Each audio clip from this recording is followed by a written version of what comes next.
They are the elite special forces of ancient Germany. They known as the Ghost Warriors, a fanatical corps of experts trained in night fighting. He's a man who could move silently through the forest they've been hunting since they were children. Now, though, they're not hunting deer and bear and boar, they're hunting Romans. They appear out of nowhere, sow in fear and panic among their enemies. In the 1st century AD, ancient Rome sent a huge army against them. The outcome still echoes through history. Soldiers were caught in the perfect trap. The Emperor Augustus was devastated. This was a personal defeat, as well as a major political defeat. This is the true story of the Germanic Ghost Warriors. Germany, the 1st century, at a wild and inhospitable place. It's a region nestling on the northern frontiers of the Roman Empire, known as Germania. For the Romans, Germania was the final frontier. It was the edge of the world. It was still deep, dark, ancient forest. This is the epitome of a barbaric landscape. As Roman soldiers move into this landscape, their minds fill with nightmare images. This was as far away from the civilization of Italy as it was possible to imagine. It was a dark place. It was full of strange people. It was dangerous. The local Germanic tribes are fierce and independent. They had a proud tradition of independence. German communities were very free, very loosely structured. Individual German tribesmen considered himself to be a free man. They are warlike and dangerous. Warriors are trained in a variety of weapons. Germanic tribesmen were famous for fighting with spears. The word Germany comes from an old Germanic word for spear. In many ways, Germania was the land of the spearsman. A spear is a really effective weapon, which is why it's been used from all the way back into Paleolithic, with stone-tipped spears right away, through to using a bayonet. On the end of a rifle, all the spirit does is increase the reach of the warrior. This means that they can strike to the feet, to the shoulders, anywhere that's exposed by a Roman soldier, they will hit it. They're also taught to use the slingshot. Another formidable weapon. John Naylor is an expert in its use. Simple science. All you're doing is doubling the length of your arm, so it makes you twice as powerful as if you throw it by hand. When you add into that rotary motion, it's even more powerful. With practice, it can be frighteningly accurate. A skill slinger at 100 meters to 200 meters would expect to be able to hit the target. Size of a head, 10 to 20 shots in a minute, isn't impossible. And if you've got 100 slingers, that could be 2,000 stones flying through the air towards the enemy. The Germanic warriors would often combine this withering fire with another even more deadly missile, the javelin. The javelin has a range of anywhere between 10 and 50 meters. It's not a huge long-range weapon. However, it's perfect for the forest. Finally, there's the most basic weapon of all, the club. The club is a very, very effective weapon, even through the mail armor that the Romans are wearing. It's going to have an impact. You can break bones, break limbs, concuss through a helmet. Dirty strike, fighting. There's hardly any weapon to beat. It's spears, slingshots, javelins, and clubs. A powerful arsenal. Every young Germanic male has been using since childhood. They have muscle memory around these weapons. These weapons become an extension of their own body. But they're at the most deadly in the hands of one particular group of fighters, the Ghost Warriors. They're an elite group of special forces trained to fight at night. Ghost Warriors were a highly mobile, highly motivated, aggressive force. But above all, they were familiar with the terrain. These were a Black Ops unit, or of Germanic warriors trained specifically to fight at night. It's said that one of the first fighting forces to employ full-body camouflage, something very familiar to today's special forces. Some things have remained constant throughout the ages, and camouflage and concealment is an essential element of warcraft and survival in the battlefield. They paint their faces, shields, armor, and weaponry black. All they need to do is take ash from the fires and the soot that collects on the bottom of their cooking pots and rub it over themselves. Instant camouflage, they could create the same sort of model patterns as we see in modern camouflage fabrics. They break up their shape. And in breaking up their shape, they're harder for the human eye to recognize. At night, they know how to turn dark to their advantage. They were familiar with working in low light levels. They knew the tricks, the simple tricks, like bending your knees when you look at an enemy so that the enemy is silhouetted against the light. The night sky is always lighter than the ground. They're masters of stealth, like special forces.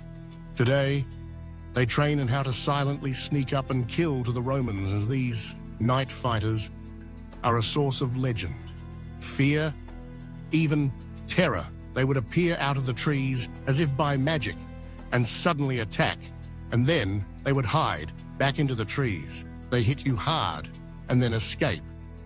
Before you knew what had happened, this must have been absolutely terrifying, that they would vanish before dawn. Nothing has changed.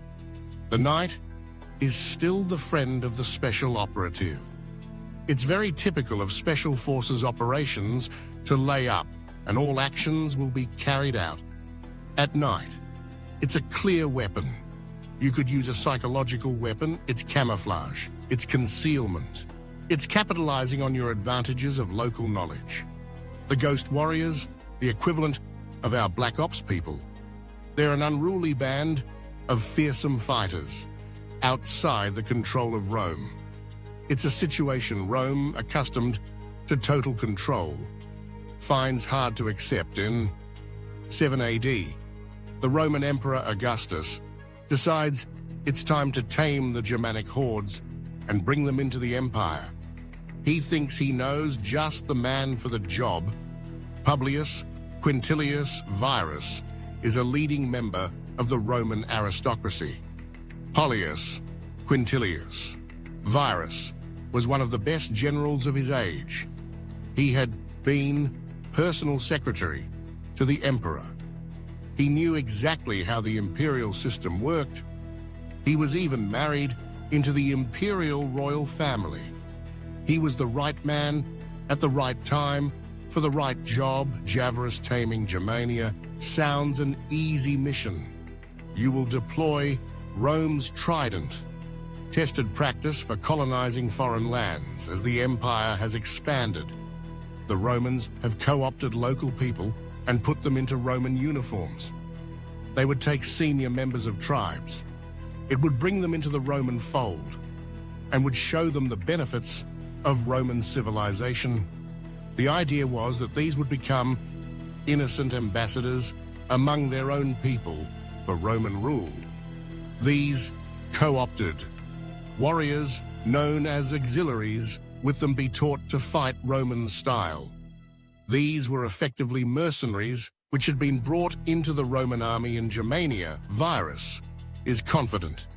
He knows just the auxiliary who can help him tame the unruly Germanic hordes. He's the commander of the powerful Cherusci tribe, who live in the northwest of the country, near present-day Hanover. His name is Arminius, as a member of what we might call the royal family. The very powerful tribe, very powerful group. If we believe the Roman authors who write that he was more intelligent than any other barbarian they had ever seen, then I think we have to assume that he must have been very charismatic, convincing, probably even good-looking, because his authors even describe his sparkling dark eyes. He's 28 years old and spent most of his adult life in the Roman army. He now commands a unit of auxiliaries for his efforts. He's been rewarded with Roman citizenship. Rome has given him a solid grounding in the art of war. This was a very clever man who understood strategy, and above all, understood how the Romans works. He knew how the Romans organized an army with 10,000, 20,000 men.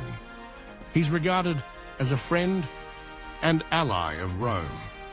But Arminius is not the loyal subject. It appears he's traveled widely through the Roman Empire and seen close up the violent impact of Roman rule. The experience of a Roman occupying force was very unpleasant. They would come in, they would rape the women, they would take slaves, they would steal money. This was an iron fist in an iron glass. It was deeply unpleasant.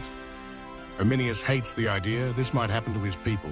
Discover the past with exclusive ancient history, documentaries, and ad-free podcasts presented by world-renowned historians from history. Watch them on your smart TV or on the go with your mobile device.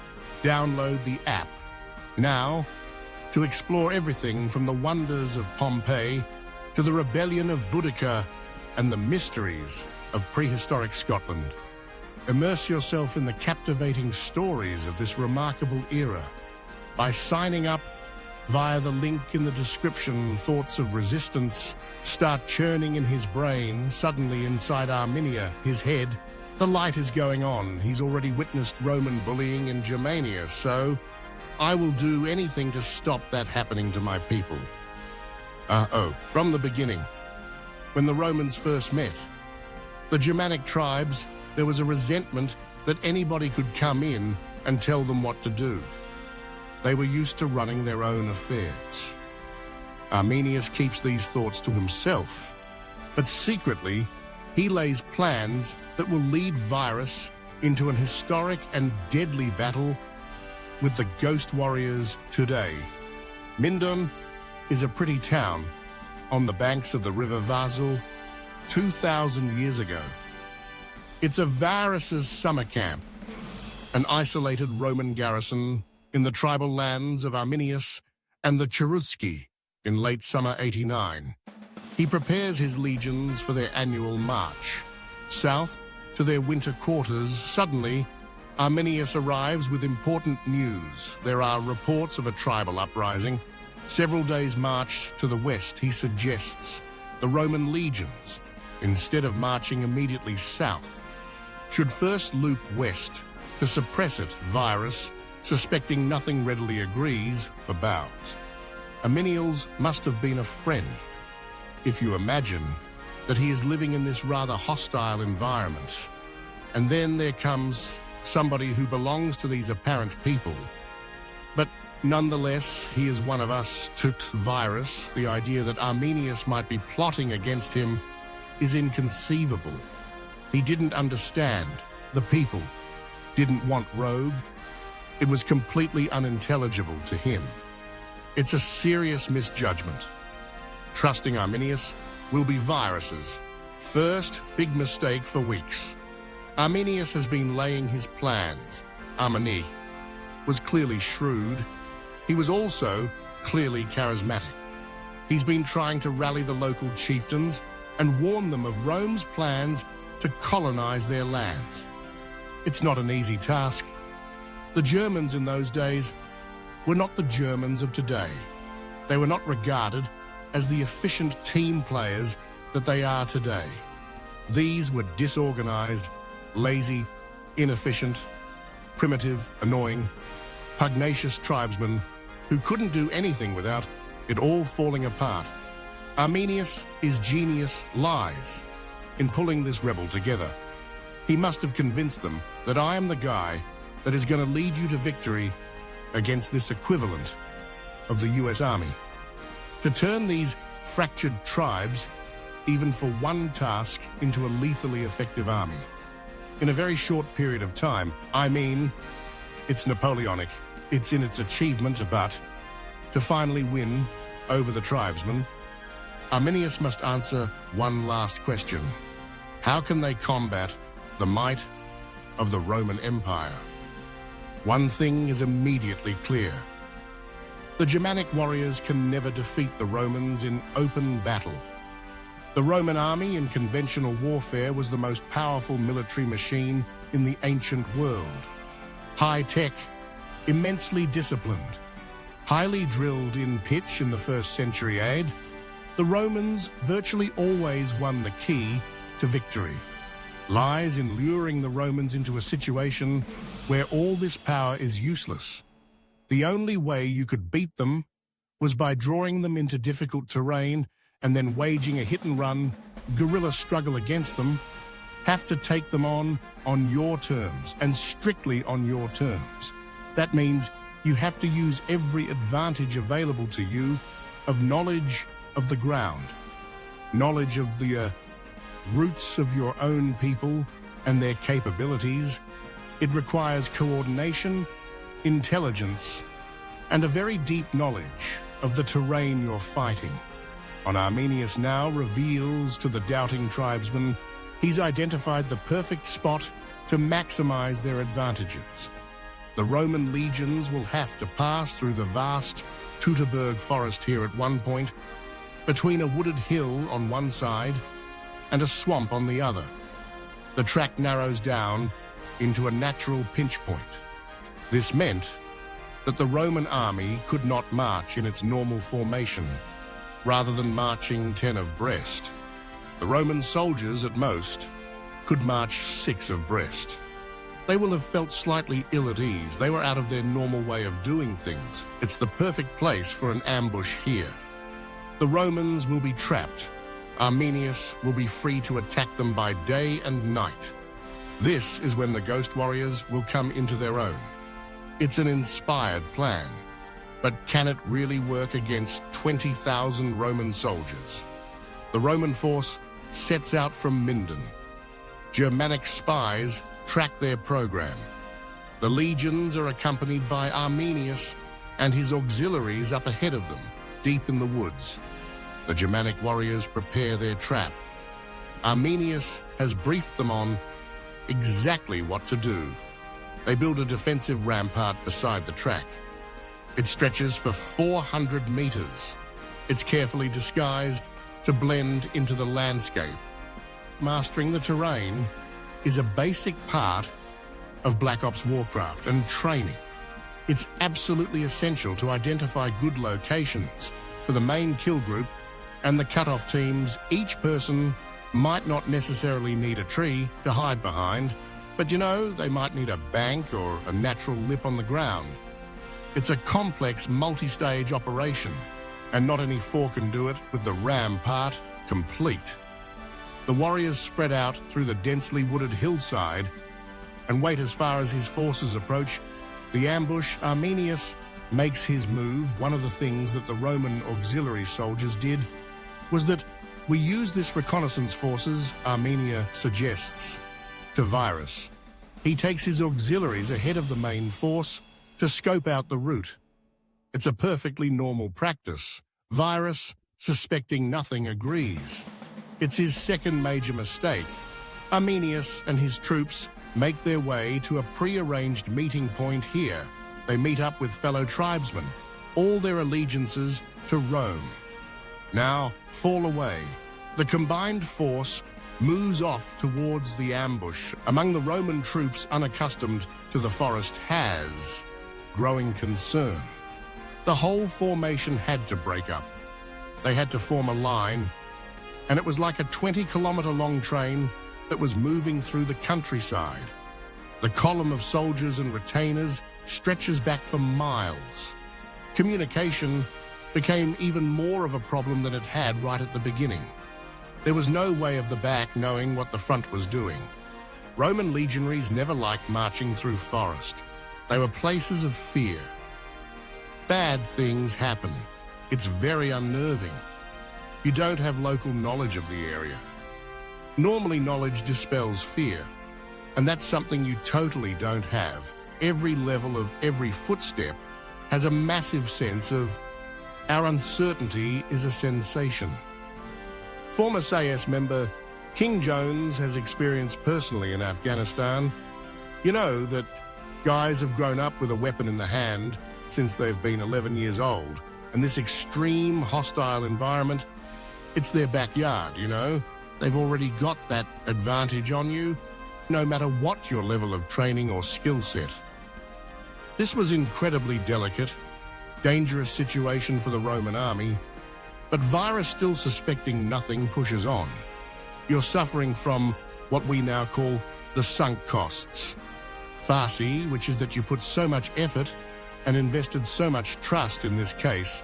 In Armenia's, you simply can't believe that is not worth it, and it's going to turn against you and destroy all your dreams. It's Varus's third mistake.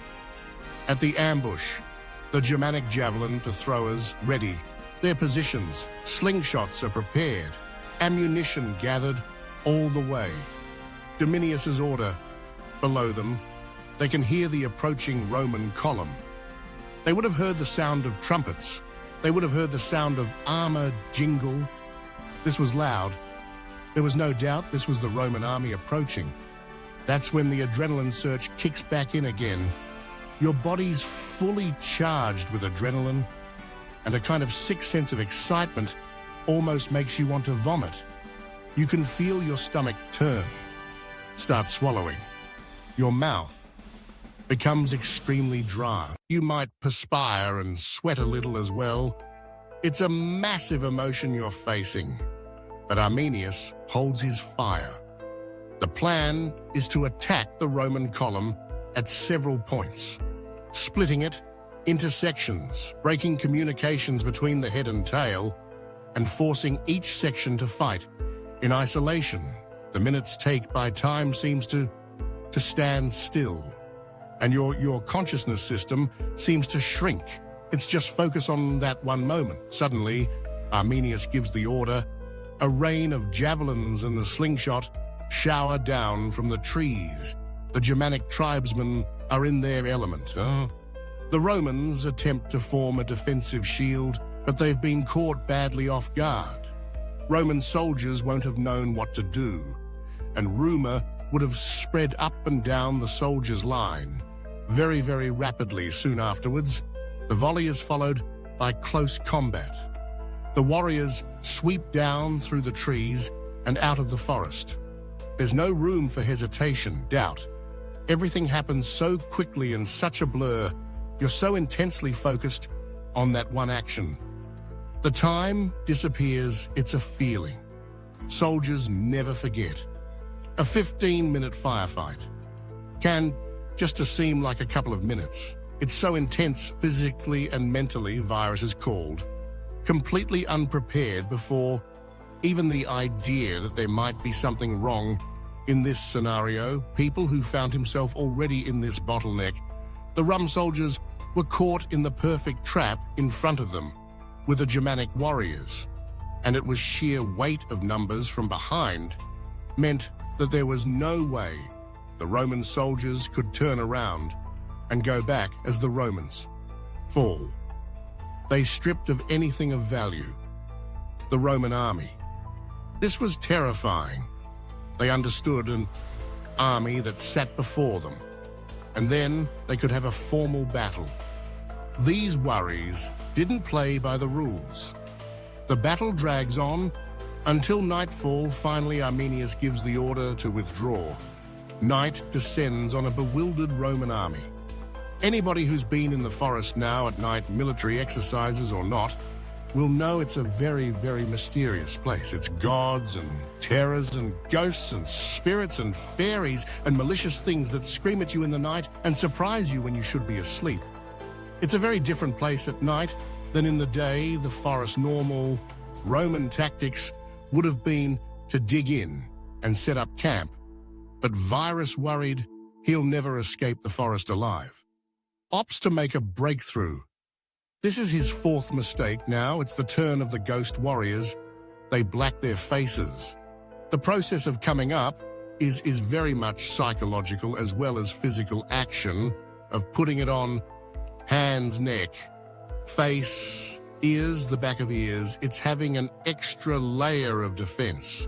Do withdrawing to yourself. And, you know, when you put the cam on, Then it's becoming real.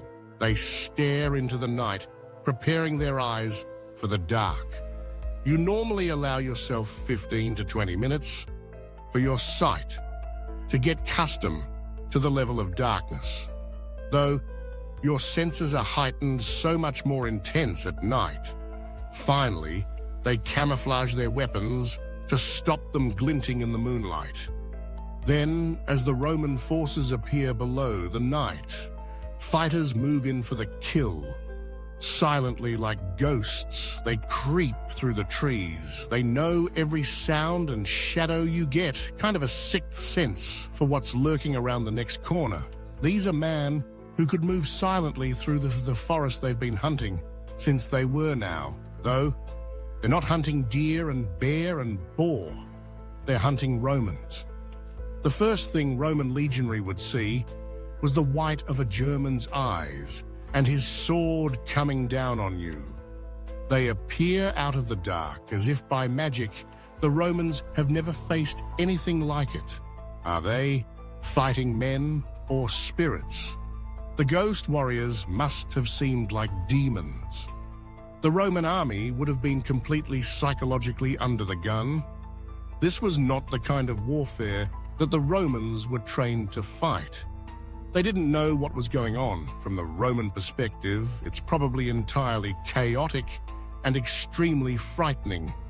They were surrounded by enemy mystery, by the terrible forest. The ghost warriors cut swathes through the Roman legions and then vanish before daybreak. The next day, the Germans attack again. You do what damage you can with overwhelming local superiority that requires mobility and flexibility command of control that even today is remarkable. It's followed by another terrifying night. The German tribesmen are doing is to play to their sense of being at home in nature, being at home in the forest. And the minister's strategy was non-stop warfare. It was to grind down the Roman legionaries. It was to make sure they didn't have a chance for a break by the third morning. The Romans are scattered through the forest. The exhausted legions are broken up and isolated as Varus contemplates the carnage. Defeat stares him in the face. The questionnaire for Varus's own mind was, what could he do? There was no chance for a legionary commander to go back and say, I'm terribly sorry. I've lost all the legions. And he was now at the edge of his life. He now reaches a terrible decision. Paris knew exactly what kind of a reception he could have received from the Germanic tribesmen. He will have been cut up. He will have been nailed to a tree.